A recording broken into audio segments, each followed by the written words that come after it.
Hello, everyone. Good morning, afternoon, evening, or whatever time you are watching or listening to the newest episode of the MyFootballWriter podcast. I am Freddie Humphrey Wakefield, and as always, I'm joined by Henry Miller, Will Grant, and Jack Wright. So, lads, it's very good to see you again for another weekly instalment of the pod. But as we always do, and as you always should do with your mates, let's have a quick catch up. Let's see how you've all been. England are through to the semi-finals of the Euros. Norwich's pre-season is edging even closer. The new season is edging even closer as well.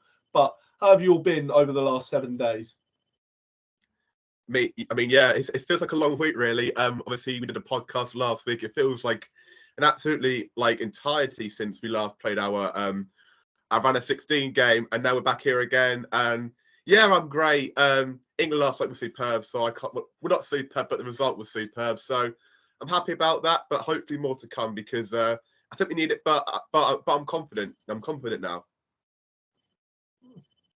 Yeah, same here. It feels like ages ago since we did the last podcast. Like, so much has happened. You know, England have actually won a few games by hook or by crook. Norwich have released their new kit. There was a press conference unveiling Andy Cook properly as the new Norwich women's manager. So, a lot of stuff in the football sphere. But, just a really good time to be a football fan and be a Norwich City and England fan, definitely. You know how I said I was boiling last week? I'm freezing. What's going on with this summer? When will summer turn up? Will it turn up in September when it's like 30 degrees and, we're already 15 points clear at the top of the league?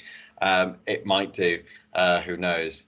But yeah, no, watching England last night, I get how you guys are all buzzing, but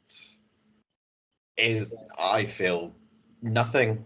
I feel absolutely nothing. When Saka equalised, I was angry. I was just like, okay, great, go on and get another one, now, because this is still abysmal. This is still terrible. It's the same stuff, same style every match. I don't want Henry to come at me with a big rant about it's all part of a big master plan, but I'm scratching my head. Freddie, what do you think? You're very quiet and not outspoken about your feelings on it. Well, firstly, I think you should get some new Wi-Fi because you just lagged a little bit. But in terms of England, I think I can't really disagree with what you've already said. I can't add too many comments to that. I think that was yet again a really poor performance, and it was conservative, unlike the country, which I think we might touch on just a tad later on. We're not a politics podcast, but we'll get on to that. But yeah, it was really, really turgid, I thought. There was no real sense of urgency until there needed to be, where Saka scores 5 minutes after Switzerland take the lead. And then even after that, again, I didn't really see a sense of urgency majority of the game. I thought it was ludicrous to take Mainu off when he did, but then again, the changes did change the game, so fair play. I'll give Southgate that. But, and of course, I'm happy we won on penalties because that's only the third time England have won a penalty shootout at a major tournament out of 10, I believe. So, of course, there's positives to take from it, but there's all this talk of there was a Kieran Trippier interview before the game where he said the players know they need to learn from prior mistakes and they can do it because they have the quality. But again, there was no showing of that in 2 hours plus of football. There was very few times where I actually felt like England were having a good spell and were attacking well. But if it gets you wins and it gets you through to a tournament semi-final, then fair enough. The results are doing the talking, and football ultimately is a results-based business. But of course, fans have the right to not be happy with what they're seeing because every fan wants to be entertained. There's no secret about that. But it isn't entertaining, and that is, in a generation, I'm going to sound like I'm 50 years old here, but in a generation where a lot of people are starting to have a lot shorter attention spans, it's not exactly going to help. But yeah, that's my ranting over. But well, Henry, again, he's got the England scarf out, so he's obviously still very happy. But Henry, overall thoughts on the game? Are you going to give us a rally cry once more, or have you changed your mind and maybe you're a little bit sick of it? I wouldn't say I'm sick of it. No, I think yesterday's performance was much improved over the last 2 games. I think in the Slovenia and the Slovakia game, had they have forged any decent chances with a decent striker, they probably both would have won that game. Yet yesterday, I feel like us playing a back 5 or a back 3, however you want to swing it, was we did look more defensively sound, and I think we did look the better side. But still not really creating many chances going forward. And it looks like if we are to go all the way, we're going to have to do what Portugal did in 2016 and just sort of slowly get there by hook or by crook, win whatever means necessary. And just go that way, not playing the best football, but just scraping through. And what I will say as well is this group of players like Saka, Bellingham, it seems they don't know when they're beaten, because especially Bellingham in that last game, like what other team would have someone who could pop up with a goal like that? And especially Saka as well. Obviously, his history for England in penalty shootouts isn't great in terms of his final miss 3 years ago. But to not only score, but then score again in the shootout and have such a calm and confident penalty just shows what the mentality is like in this team to get 5 for 5. So, fairly confident heading into the semi-finals.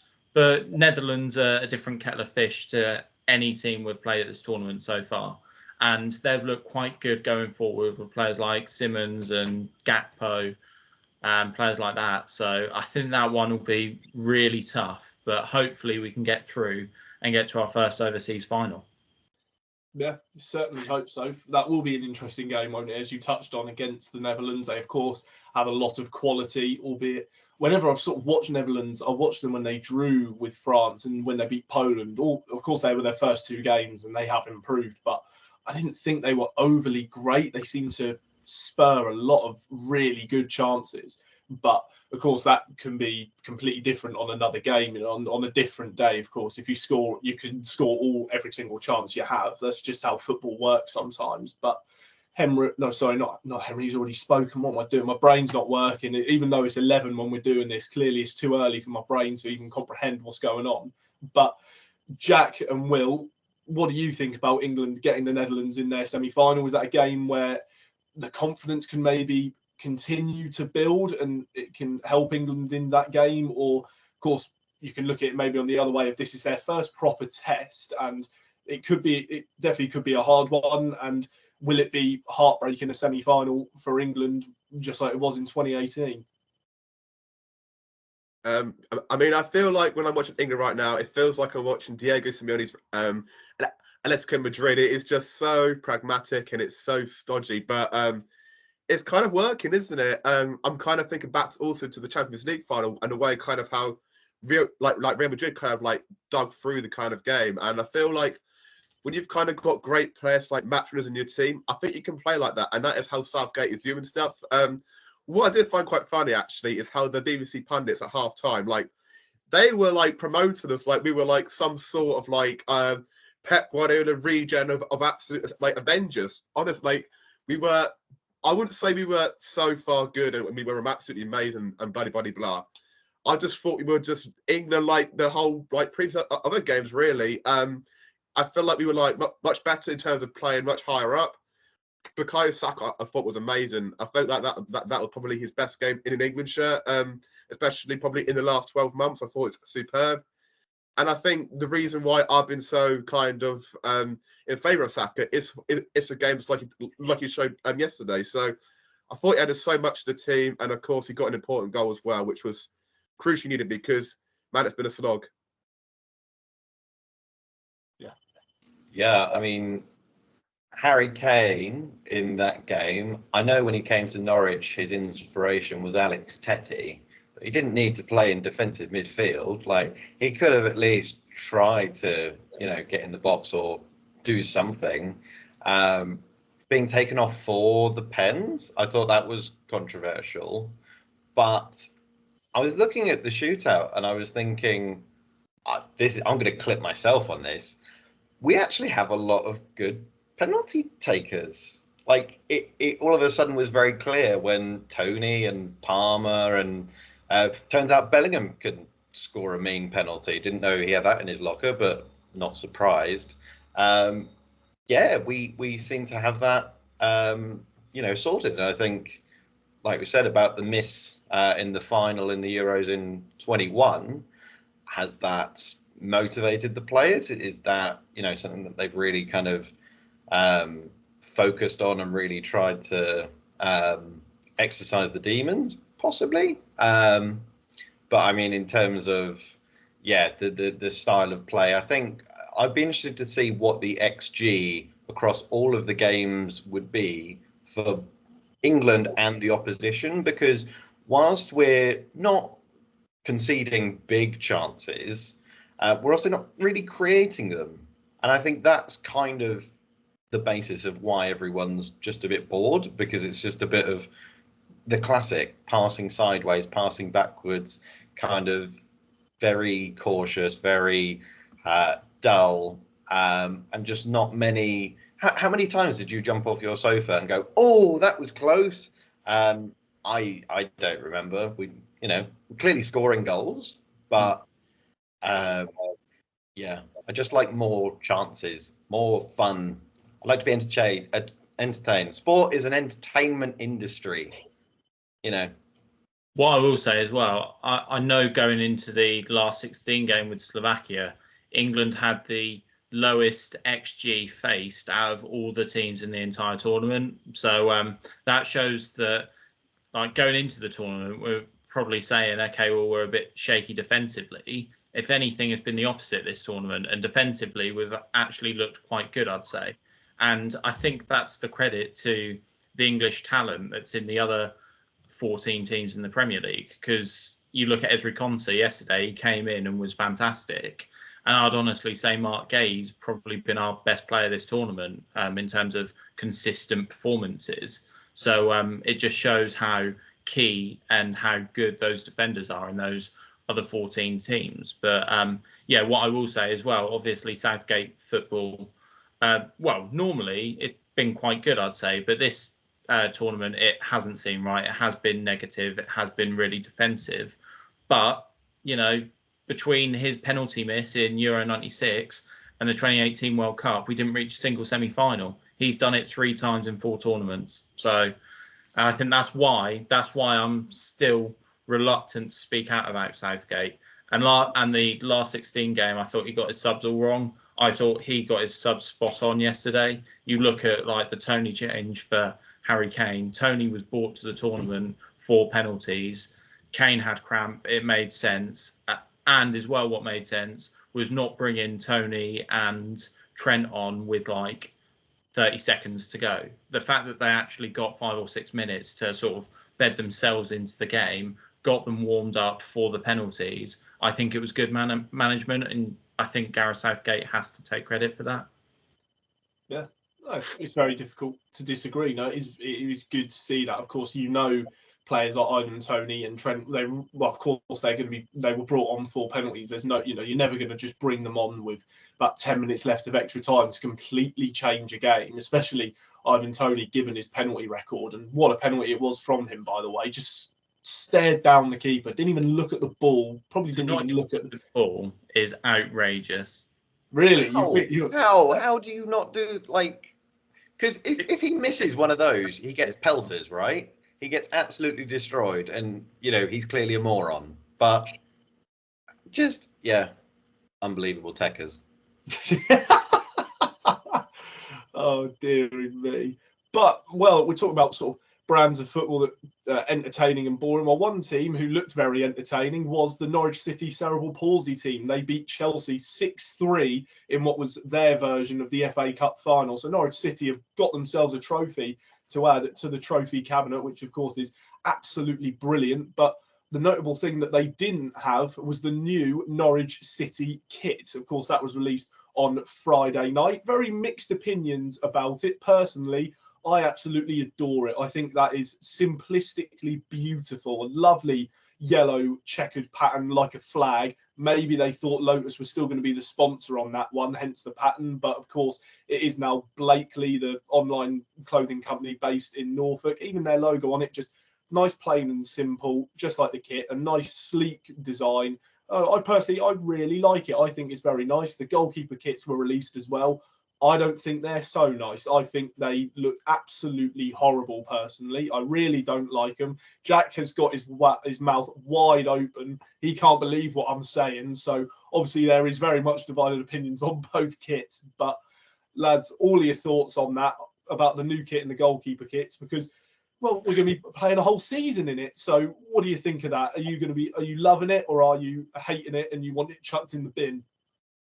I actually really like the home kit, like you. I think sometimes when you go back to basics and simplify a kit, that's when it looks stunning. And yeah, I think the new home kit does. I think it's one of those as well that even if you take the Blakely sponsor away, it would suit any sponsor. So yeah, I just think it's a perfect kit. And I actually am not a fan of the goalkeeper kits as well.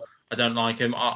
I know it's a throwback to the old Brian Gunn kits in the 90s, but yeah, for me, I'm not a fan. But I had a mate message me who's a Watford supporter, and he was like, looking at your kits, the home kit is so dull, but the goalie kit is really nice. So it is interesting how that's sort of split an opinion amongst other fans as well. But yeah, I think on the whole, I agree with you, Freddie.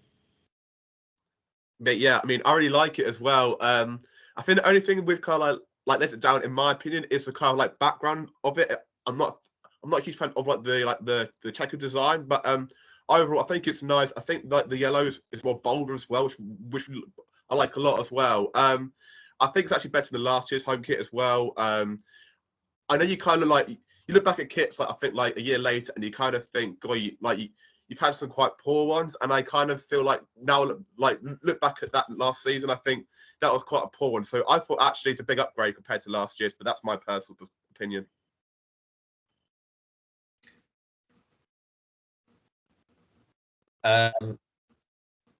Minus, it's quite average, I think.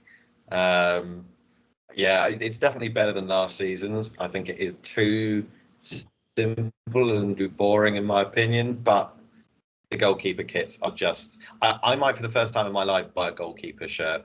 I know like adults shouldn't buy goalkeeper shirts as like a general rule, but yeah, no, they absolutely slap.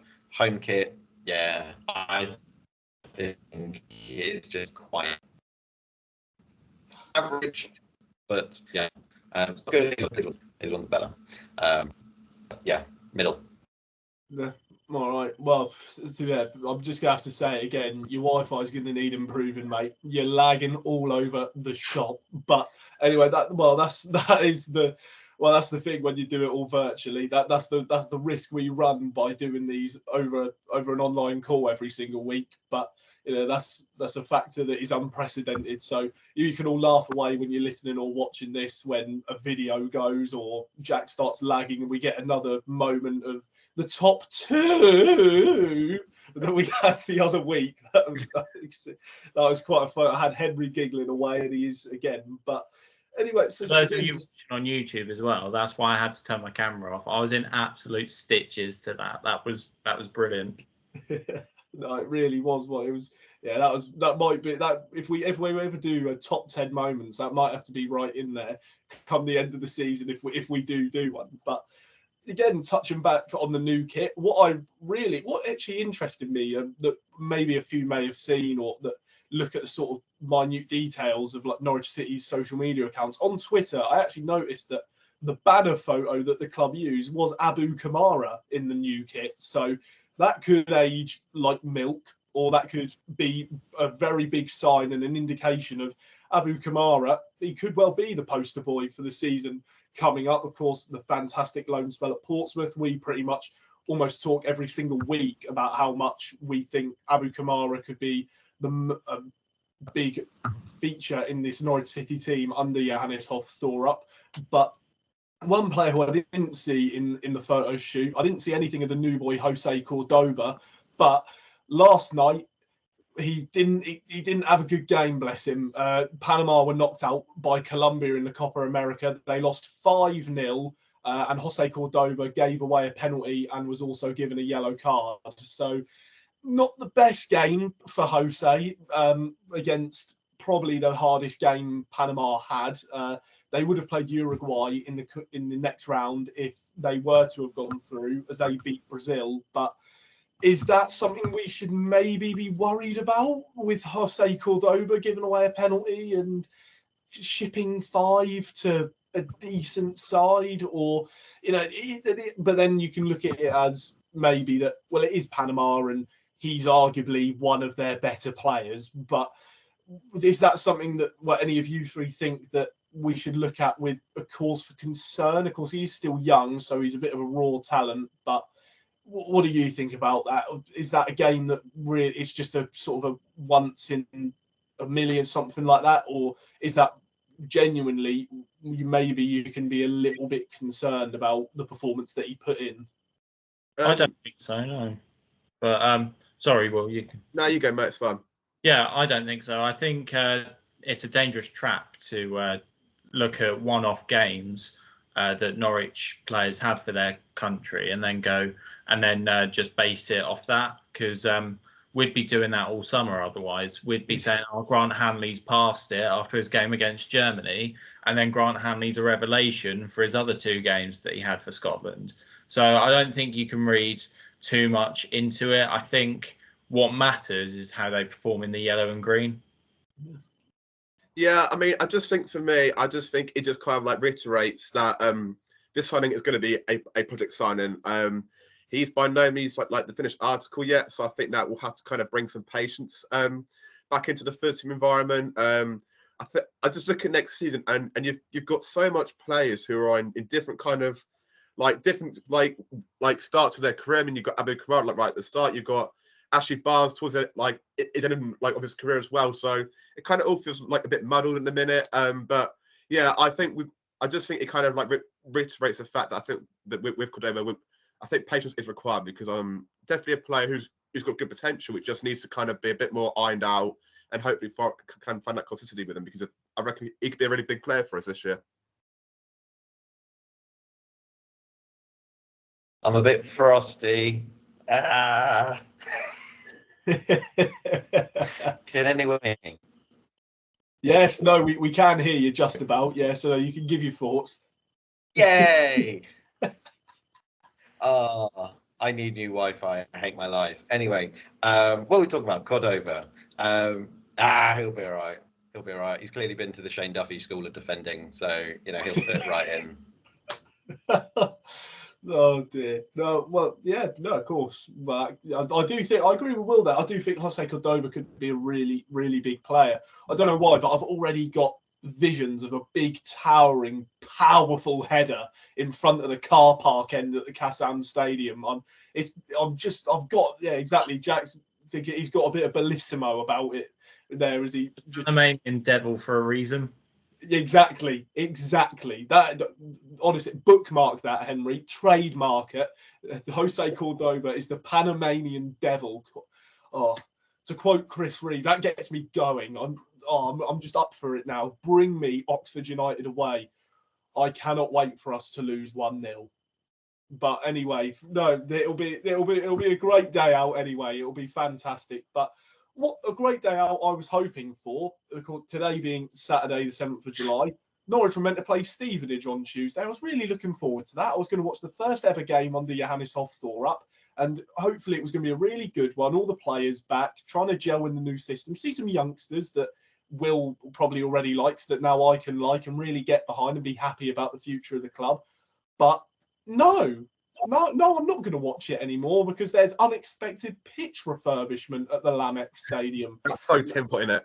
Yeah, see, exactly. I agree, Will. You are spot on, mate. I think that is absolutely ridiculous. It's already pre-season and my day's being ruined and my season's being ruined by bloody Stevenage. And I really hope we pump them in the Carabao Cup now. I hope that we score 6 or 7 I don't care who scores them. Just pump them, and we ain't got to worry about anything. Again, I cannot wait to lose 1-0. It's going to be excellent. But Freddie, it's only Stevenage. It's okay. It's okay. no, it's not. It's not okay. I just want to watch Norwich. It's been too long, Jack. I just want to watch Norwich again. I've had enough. I just want to watch entertaining football. That's all I want. It's so hard to ask. I can't go to Northampton because I've got to be somewhere else on the day. But no, it's ridiculous. But no, well, Will, you've already said there your thoughts on what you think about that. Jack, you've said your thoughts as well. You evidently couldn't be any more bothered. But Henry, before we started this, you did say you're going to be going to Northampton. But what do you think about Stevenage and their rubbish pitch? I think it's absolutely shocking. Surely they must have known that they were having pitch refurbishments before they booked the game. So yeah, it's absolutely horrendous, to be honest. But I do feel for you because you actually sent the tickets in the post, weren't you? And, yeah, I've had that before. I was meant to be going to Arsenal away in April of 2020. Got the tickets through, and obviously we all know what happened there. So no, an ugly virus decided to peer its head a couple of months before. But what I will say as well, has any of you seen the Neil Warnock clip where he goes, "Yeah, that serves you right for Muscat," that, and he's ready for the Stevenage Cup game. You'll just go to all the Stevenage players. Yeah, that serves you right for pre-season. I really hope he does. I think that would be absolutely brilliant if we saw something like that. That would really bump him up in a future tier list done by Jack, probably, in Norwich managers, if he ever does revisit it. But from one big bit of news to another, we can't, of course, with the transfer window going on, we can't go a week without transfer news. There's been some involvements in some deals. There's been some that really nothing has come too much about them. But one of those straight away is Gabriel Sara being linked with Roma in the Serie A. There seems to have been big interest from Roma in the Brazilian midfielder. However, there has been no official bid submitted yet. There's been nothing really, like talks haven't been ongoing. They've not been confirmed to have been ongoing anyway as of today when we're recording this. Of course, that could all change. But there's been nothing that has made an advance. And there was, of course, Onel Hernandez in his TikTok video with Gabriel Sara, and Gabriel Sara's going on Norfolk for life. I'm not leaving. I'm staying forever. Of course, you can't take that for face value because I can think of a million players at loads of clubs who have said, I love it here. I'm going to stay here forever, and then end up leaving anyway. But what do you all think about that? Of course, Roma playing European football, a big club in Italy, definitely one of the biggest clubs in the country. There's no question about that. And of course, that prospect for Gabriel Sara, straight away as a player, you're probably thinking, yeah, I'd love some of that. Playing in Europe, really testing myself. He knows he's probably far too good for the Championship. But so far, nothing more as of yet. Do you think that maybe could be the story? There'll be so much interest in Sara, but he does remain a Norwich City player? Or is it just this is going to be one of many and it's only a matter of time before our beautiful Brazilian ends up going elsewhere? I think, first of all, you have to commend the attitude of Gabriel Sara. He clearly loves the club and he loves being in Norfolk. And he's not going to be one of those who forces through a transfer, even if some of the biggest clubs like Roma come in for him. But what I will say in terms of career progression, he's obviously so focused and driven on reaching the top. So him going to Roma would be a clear upgrade. And especially if he's guaranteed minutes, it's a no-brainer, really, if the money's right. And I'm sure he would want to go. But yeah, I think he's also humble enough to be content at Norwich if nothing does happen. So I think, yeah, you sort of have to take your hats off to him for that. No, definitely. Yeah. I mean, sorry to interrupt.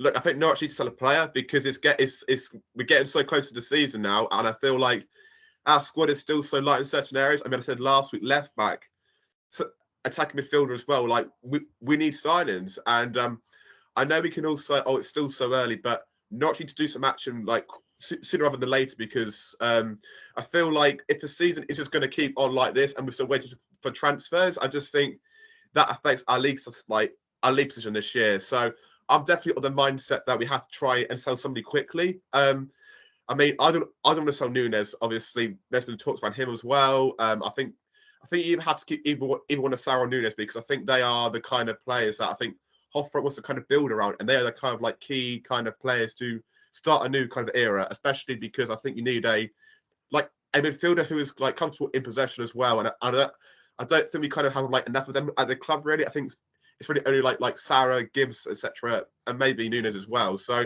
I think you want to try and like keep one of those players. But yeah, we need the money, man. It's becoming now, I feel like desperation times really, because we're so light in certain areas still. Yes, I know it kind of brings pathways into the equation and we can get some more young players into the team. I'm all for that, but at the same time, not actually like a senior left back to go like alongside Montoya, because it's taken us so long at the minute, and we need to start building it. It just feels like right now it's just going to be like another like deadline day like bonanza, where like we're just going to be saying like 4 or 5 players on deadline day, and that is not ideal whatsoever. You know what's going to be worse? When Sarah actually stays into the season, plays 3 or 4 games in August, scores a hat-trick in each of them, and then goes on deadline day to Bournemouth for £12 million. It might not happen. But the most Norwich thing that could possibly happen. But it is just written in the stars. Yeah, no, again, agree with Will. We need... Oh, what were you saying, boy? What's going on, Neil? What's saying, Neil? What's going on?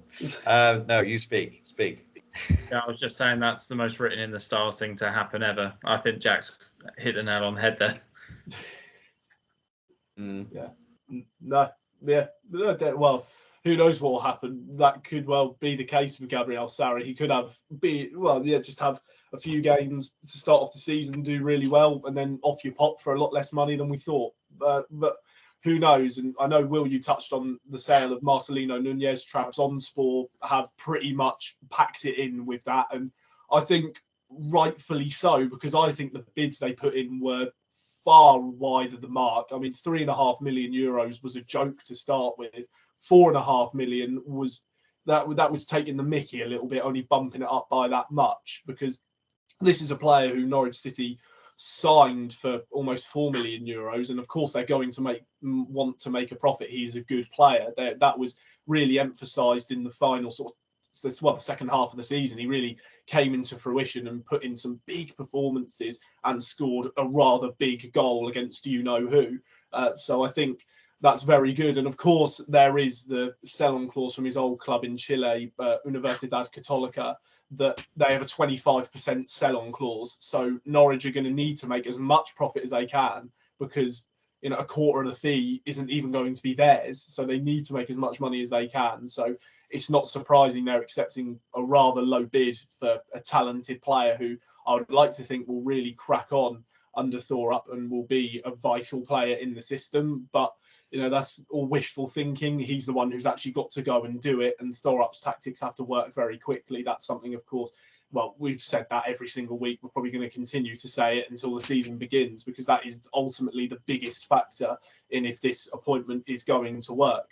But a player who does look like he's really on his way, and actually a player who Henry said in the very first quickfire question of who he wants to be sold, Adam Idah, looks as if that is only a matter of time. It was reported that he's trying to force an exit away. I think that only came from a Norwich fan account, so I'm not going to take that for proper value that Idah is throwing his toys out the pram and he's not bothering because he knows he's off to Celtic. But I think that one was imminent, really. He had a great loan spell, evidently loved his time at Celtic. He really cracked on, which is something he has to do at this stage in his career, because he hasn't yet. And this move clearly is one that's going to benefit him. There's a prospect of Champions League football if they go through all the qualifying rounds. Even if they don't, he could end up playing Europa League or Conference League football, which is fantastic for a player who was a third choice striker for 5 years at a Championship club. But the fee around that, I think the last fee I saw reported was around £5 or £6 million. I don't think that's that bad for an academy player who has never really cracked on. I think maybe that's a fair valuation, but of course, the only way that will ever really jump up is if he starts the season as Norwich's first choice striker, which, unless Sargent is sold or gets injured again, he's not going to be. But who knows? We could try and squeeze a few more pennies out of Celtic, but what do you all think about that? That looks imminent. And do you think 5 or 6 million is a fair fee, or would you have liked a little bit more for Adam Idah? Because he's still a player who has a lot of potential. He's still young. I mean, I'm quite unsure about this because it feels like from like the club's perspective, they seem so eager and keen to try and play him next season. I mean, they've said even publicly that they want up to kind of see how he is in pre-season. But then you got on the other side, you've got Idah, who feels like his heart is just set on Celtic and wanted to leave. So I'm just kind of unsure about how this is going to kind of play out. It's a really weird situation to kind of gauge. For me, in my opinion, if I'm in Napa's shoes, I still look to sell him because I feel like I don't think his heart's in it anymore, which is quite a sad thing to say, especially for an academy player. But yeah, it just feels like there's like a huge divide right now in kind of Idah and the actual club as well. So look, let's see. If he scores away at Oxford Thursday, then I'm sure he'll be back on the wagon again. Love him playing for Norwich, but yeah, I'm so unsure kind of how his future kind of plans out for the rest of the window. It's so hard to gauge in my opinion. Yeah, I sort of agree. I think £5 to £6 million, you could probably get more out of Celtic for that, but I'm basing that just from what he did at Celtic last season. I think if you're taking his Norwich career into account, that's probably a fair fee. But in the position that we're in, and that he's in when he clearly got his heart set on Celtic, I think it's one where you just have to accept the offer when it comes and move forward from there and try and sign a replacement. Because yeah, if any one player isn't buying into Torup's system, then there's probably not a way back from them. So yeah, if I was in Ben Napper's shoes, although I think we probably could get slightly more for him, I'd take it and look to reinvest.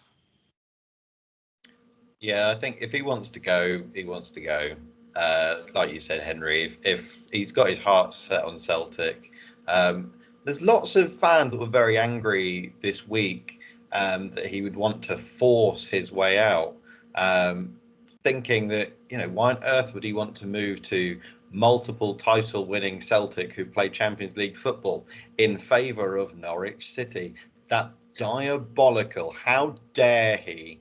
No, he's not the first player to force his way out of Carrow Road, and he certainly won't be the last. I don't think it makes him a terrible person at all.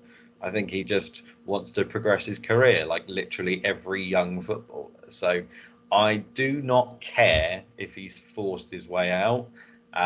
His Norwich career has been subpar at best. He's clearly found his form in the Scottish leagues. So fair play to him. Off he goes. Auf Wiedersehen. Yeah, no, exactly. Can't disagree with that. But something that Will touched on, I'd like to get your thoughts on, Henry and Jack. Talk about the lack of incomings or the sort of even transfer links to any incomings. They've really sort of died down. There was the whole thing with the Brazilian left back Vanderlen, who it seems as if Norwich put in a loan bid, whereas Benfica put in a bid for €7 million.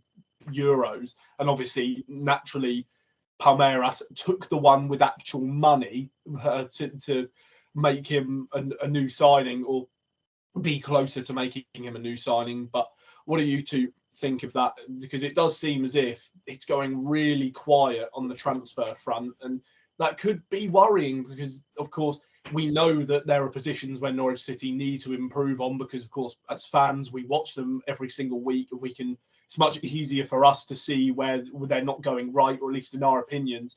But what do you two think about that? Because it does seem, at least to me as well, that does seem worrying that Norwich City aren't looking really, it seems, to get players in. But then again, for all we know, we don't know what goes on behind the scenes. Napper and Thorup could literally right now, as we speak, could be at Colney looking at a big long list of players that they want to get in and looking at the right way of how to approach it.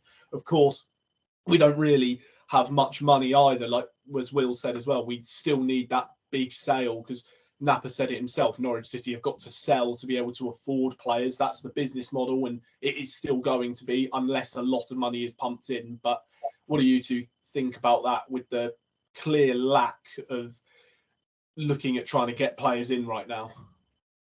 I agree with Will, definitely. I think it is concerning, and the longer it drags on without another signing is really really worrying, to be honest. Like going into the first day of the season to only have Montoya and Sorensen, someone who can't play left back, or well, someone whose left back isn't his main position,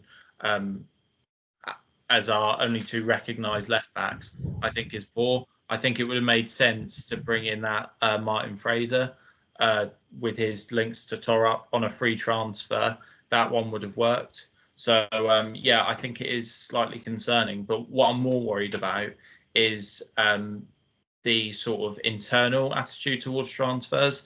I think Torup made a big point in his first presser that he was content with the squad we have now. And don't get me wrong, he is looking at signings. But if we didn't sign someone imminently, I think the club would be okay with that. And I'm struggling to see why, to be honest with you, because, you know, as Norwich fans, we all know where we need strengthening. We all know where we're weak. So, yeah, I just hope we can get someone over the line. But I am quite sad that the Pinkham revealed during the week that we're not going to be in for Lewis O'Brien. I think the last time he played at this level, he was brilliant. I think even in that playoff final for Huddersfield, he was one of the best players on the pitch and quite unlucky. And that's what earned him his move to Nottingham Forest. I know he hasn't played that often in the Premier League for them, but in the Championship, he'd be a decent option, especially with the ever-present rumour of Kenny McLean going to Rangers. He would be sort of a really good like-for-like replacement. So signings like that we should be looking at. But yeah, I am concerned with the actual business we've done and the internal sort of feelings I'm getting from the club. I'm not worried at all. It'll be fine. Paddy and Connor are probably on the beach. Like they're half-arsing it. You know, they don't care that much. There's probably loads of other stuff going on in the background. They're just, you know, just too bored to type. Like, oh, we're going to sign Mbappe. Nah. I don't. Maybe Mbappe's brother, who I think is leaving PSG on a free. He's already left. Oh. Yeah, he signed for Lille. Yeah, that's Ethan Mbappe, for those who don't know. He's joined Lille from PSG. So, sorry, Jack, you're dreaming of Mbappe in yellow and green's over. But yeah, no, I think it will be all right. I think you've also got to think about the players that feel like new signings, like Kamara and potentially Brad Hills. I don't know if Brad Hills will actually be first team ready, but Will, I'm sure you're the boffin that will have all the info on this. But from his stats when he played at Accrington, he looked boss. Wasn't he their captain at some Yeah, he was, yeah. That's mad. For a loan player as well. It's crazy, isn't it? Hmm. Do you think he's first team ready, or do you think he's a bench warmer? Right. So what I'll say about like the likes of Hills, Tompkinson, Warner, Adamiega, I still feel it's probably going to be like one of them that like stays in the building, and like and the other three will probably go back out on loans, like to maybe like League One. That's kind of how I kind of see it. I don't see him being first choice, but also there could be a situation where like he has a really good game in like the cup game against Stevenage, your favourite team, Freddie, and might choose to integrate him in from there really, and kind of see that as a really good like building block. But yeah, it's really hard because you also got Grant Hanley and Shane Duffy there as well, so it's kind of hard to see which way he's going to go. I think the thing which doesn't really help either Hills, Adamiega, Warner, etc., is none of them are left at centre half, which is I think against them really. Which also means I think also is that probably Cordoba I think will probably play like every game this season unless he gets injured. I just kind of see that being the way it's going to be. Yeah, I think it's anyone's guess really between the Hills, Adamiega, etc. I just think it's down to who for up kind of like likes in pre-season. Really, I think they've all got like an equal chance as well. So we'll see how it all progresses. But that area it's so stocked with talent, even at academy level as well. You got the likes of Charlie Wilson as well, and Wareneke also, and even he was training with the first team this week as well. So the quality of depth in that area is absolutely sublime. It's really encouraging. And something else that's very encouraging from the academy, and Will, you'll be all over this. They announced the new players joining the academy, and even the ones who have signed professional contracts. So, of course, there were some names in there, which you already have talked about in many of your articles, even your video that you did about academy players to watch out for. But of course, there's no one better to ask than you about thoughts on those signings and the players that signed professional contracts. What do you reckon of the players that have been brought in and the ones that have been retained? Yeah, it's always a great day to kind of witness seeing all of those players sign new deals. It's so heartwarming to see, and like all the stories as well. I think from a scholarship perspective, the kind of like names to look out for. Although Norwich did lose probably like two of their probably like better scholars in Ollie Newman, a guy who had Wales and England pedigree last season. He unfortunately hasn't signed with the Canaries. I think there was some kind of talk about pathways and stuff like that. And of course, Alex Batos, his brother as well, didn't sign on, which you can kind of probably understand why that is the case as well. But in terms of guys that signed, some really some really interesting profiles. You got Finn Cork, who scored like 35 goals. No, he got 35 goal contributions, across the whole season. So that was crazy. And there was a hat-trick against Ipswich as well. So that's superb. The likes of Vatan Ozkan also, he's got experience going internationally with Turkey as well. So he's got really high profile there. They've got the under-18s have got like 3 fullbacks on each side. So it's going to be interesting to see how they kind of work around that. But in terms of the 4 players that's on like new professional deals, obviously Elmond Smith. I talked about him last week. If you want to go back and watch that, so exciting, great profile as well, and he's got so much potential as well. Also Harry Brook, he signed his 3rd professional contract in the space of about 3 years, which is kind of nuts. I think he had a really good season last year with the 21s. I think much better than like his previous campaigns as well. So I expect him to go out on loan probably with Aidan Manning. I think those two are ready to go out on loan. And then also Alfie Dorr as well. He signed a new contract as well after his scholarship expiring. Very, very interesting profile as well. Very, very, very quick centre half as well. Good aggression and leadership as well. So that's all encouraging. And the player that I want to touch on actually is Miles Bracken. He is so exciting to watch. Definitely a player I think to look out for in the next 18 months or so.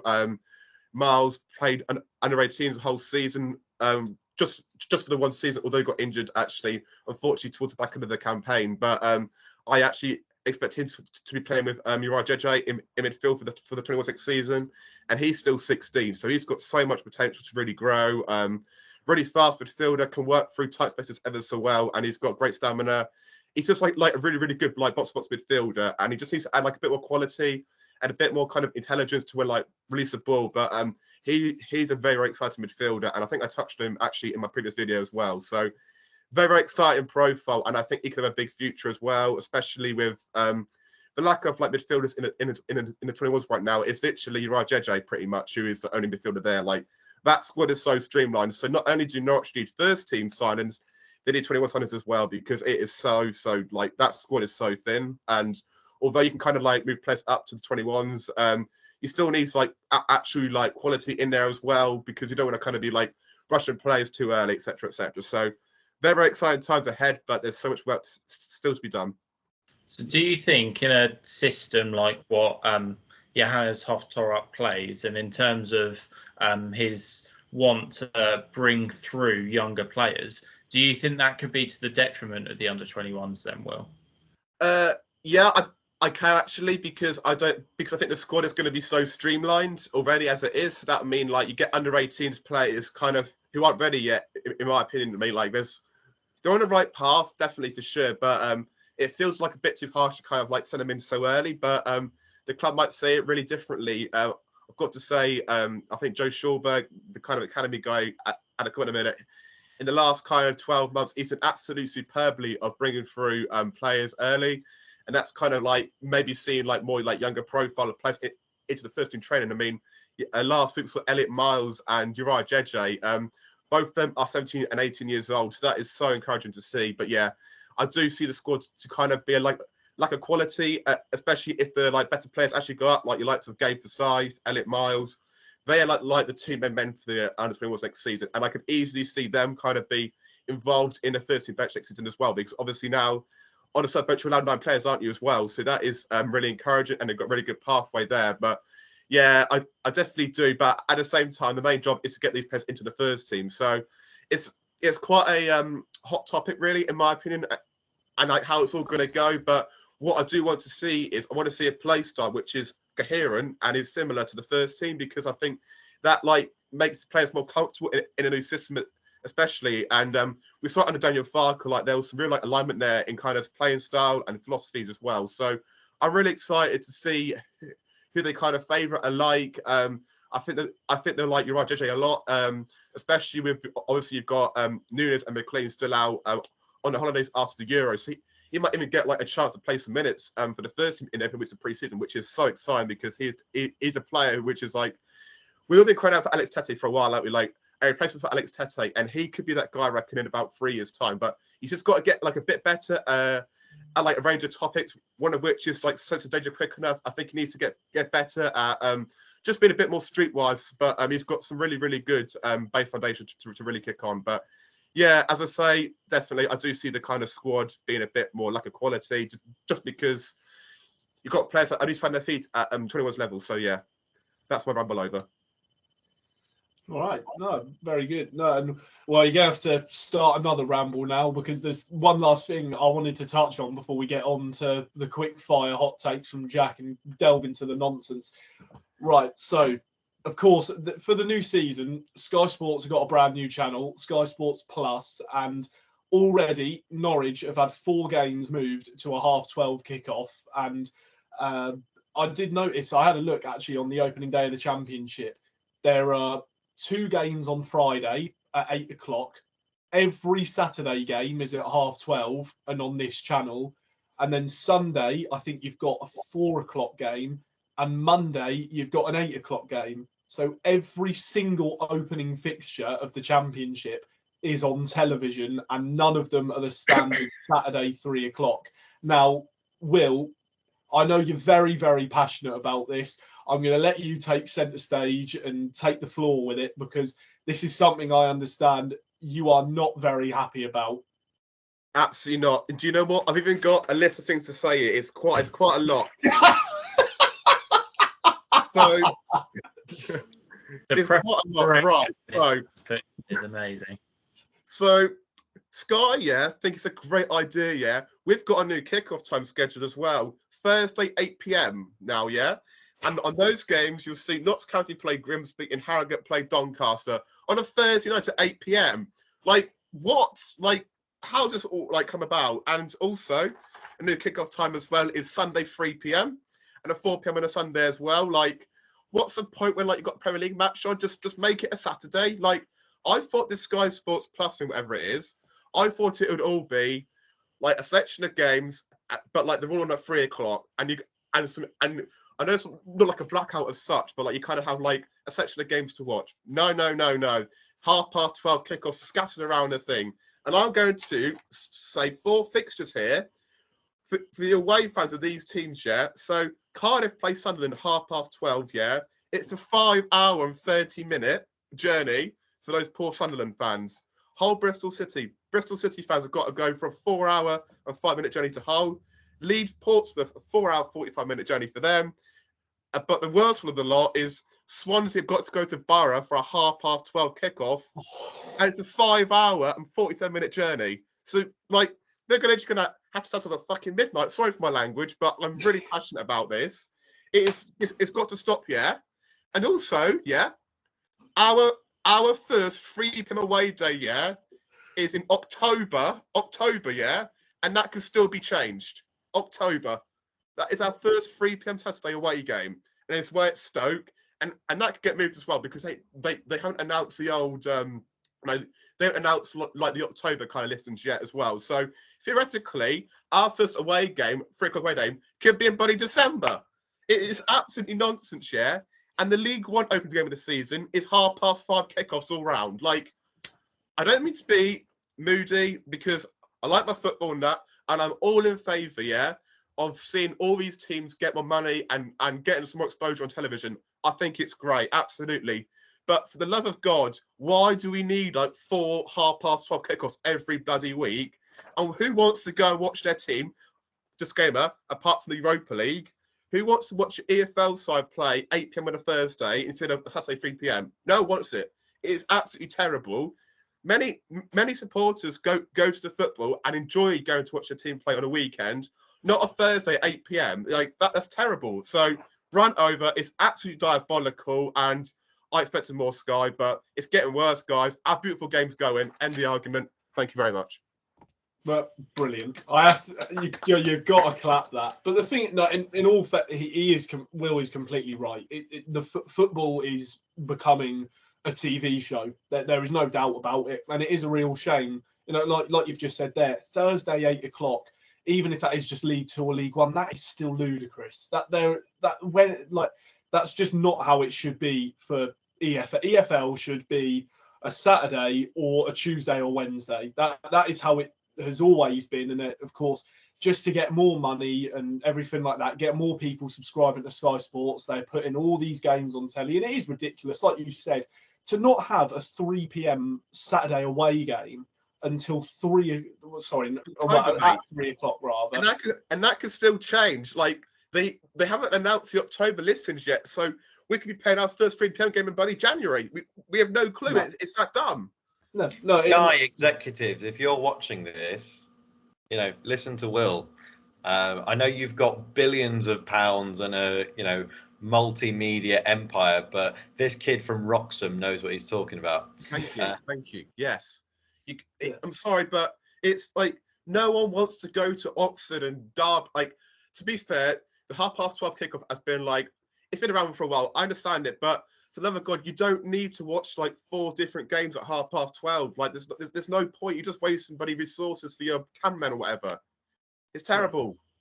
No, exactly. Yeah, it is really bad. I mean, the fact that, as I said earlier, every single opening game is not a 3 o'clock on a Saturday and they're all being televised. It is ridiculous. But that's hey ho. That's how football is going, and who are we to stop them? We have nowhere near enough power to go up to Sky Sports head office and make sure they change it. But that's just how football's become. It's commercialised. It's a TV show now, but that doesn't stop the fact we're going to go and watch regardless of the time because we have to. There's, that's just how it is because we don't know much better, and we love it too much. But anyway, from one big point to now pure Norwich nonsense. It is quick fire questions. Jack has got 10 questions yet again to try and get something controversial out of us. If he's gone down that route this week or he's gone a little bit more calm with it, who knows? We're only going to know. He doesn't tell us these before, in case anyone was wondering. So these are literal answers we have to give on the spot. Hence why I say half the time I can't answer them and I stall for about 10 minutes. But anyway, Jack, I'll hand over to you if your Wi-Fi can cope. So what 10 questions have you got for us this week? What's the quick fire ones? Because I'm excited. I was going to say, what are your thoughts on Sky? But no, we've already covered that.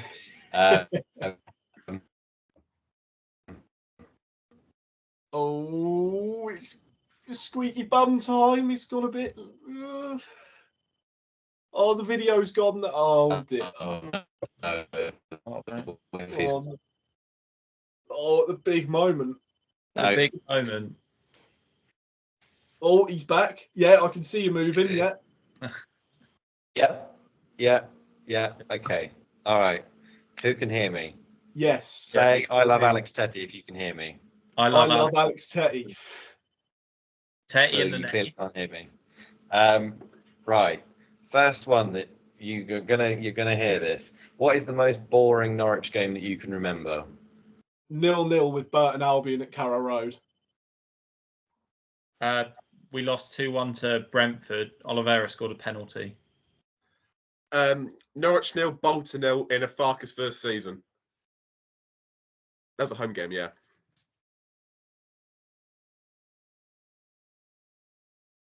Oh no. Oh no. Not again. Oh, this big moment. In his big moment. Oh no. He might have to just put them all at this rate, he might have to actually just type them all in our Skype call chat and we'll just have to read them out. Right, I'm going no video. Oh, So right, you're well, gonna have to just Okay, here we you're gonna go. have to just hear my voice and see my Dean Smith. That's probably what people want. Pro drum or anti drum? pro drum. Pro drum. Pro drum. Prime Championship Jerome or Prime League One Chris Martin? Prime League One Chris Martin. Prime Championship Jerome. Prime champ Jerome. Oh, who is the most technically gifted player we've ever had? Emi Buendia. Emi Buendia. I'll go different. Mario Vrancic. Who is the nicest Norwich player you've ever met in the flesh? What a question that is. Russell Martin. Oh, Grant Holt. Johnny Alson. oh, Oh no, of course, yeah. Damn. no. Bad, naughty. Which stand in Carrow Road has the worst atmosphere? River End. I hate to say it's a river ender, but the river end. What's that other community corner? That's the one. Sorry, guys. What is the furthest distance you've travelled to see Norwich lose? Manchester United when we lost 4-0 in 1920. Liverpool when we lost 2-1, I think it was, when Rashica scored. The Scotland double header, Celtic and Hibernian, both losses, man. Who is Norwich's best ever youth product? Well, if it's one that's played for us, I'd probably argue Max Aarons. I'd say Dion Dublin. I'm pretty sure he came through the Norwich Academy, didn't he? And then, yeah. I think I'm going to have to go for Max because I've been around long to kind of see anyone else. I was before Dion, so sorry, Dion.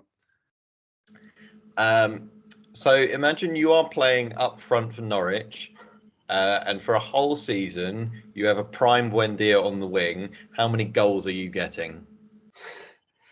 I'm probably getting none because I'm awful at football. Same. 1 or 2 if I'm lucky. Do you know what? In the Carabao Cup tie away fixture, I'll get a hat trick, but for the league, nah, 0 for the league. But 3 in a cup game, backing myself. More than Van Hooijdonk. That's good. And the final one. When was the last time that Norwich made you cry? When we actually got promoted the first time when we beat Blackburn. Aww. When we got promoted at Wembley. Aww.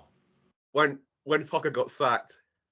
Oh, William. Oh, no. You know what it was? Like, it was an away day away at Brentford. It was one of my best weddings that I've done. It was a great atmosphere and everything. And then I wake up the next morning, I just deep it like 4 years of this like German, German just Avenger just came in and sorted all our problems out. And then he went, and then we got your profile picture.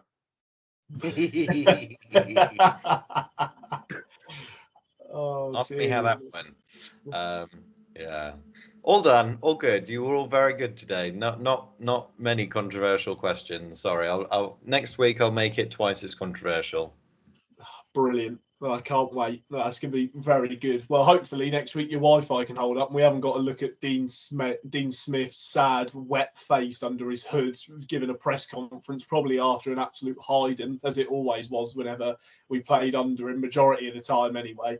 But there you have it. There is all of your nonsense or your smart stuff and your news and everything like that for the week. Hope you've enjoyed it, whether you're watching us on YouTube. Jack's back giving it a dance. Look, he's absolutely buzzing. It's actually working now he comes back. But there you have it. So there's all of your, as I say, nonsense, news, any content you want from the My Football Writer podcast. We'll be back with you this time next week, albeit I believe we're actually without Jack for next week, which is a shame. So either it'll have to be a trifecta or we can find a suitable replacement. We'll have to wait and see what happens in the week. But anyway, that is your lot. I've been Freddie Humphrey Wakefield, and they have been the fantastic Henry Miller, Will Grant, and Jack Wright. We will be seeing you this time next week. It's goodbye for now, and we'll see you for the next video of ours here on the My Football Writer YouTube channel. And if you're listening on Spotify for the podcast, we thank you for that as well. See you in the next one.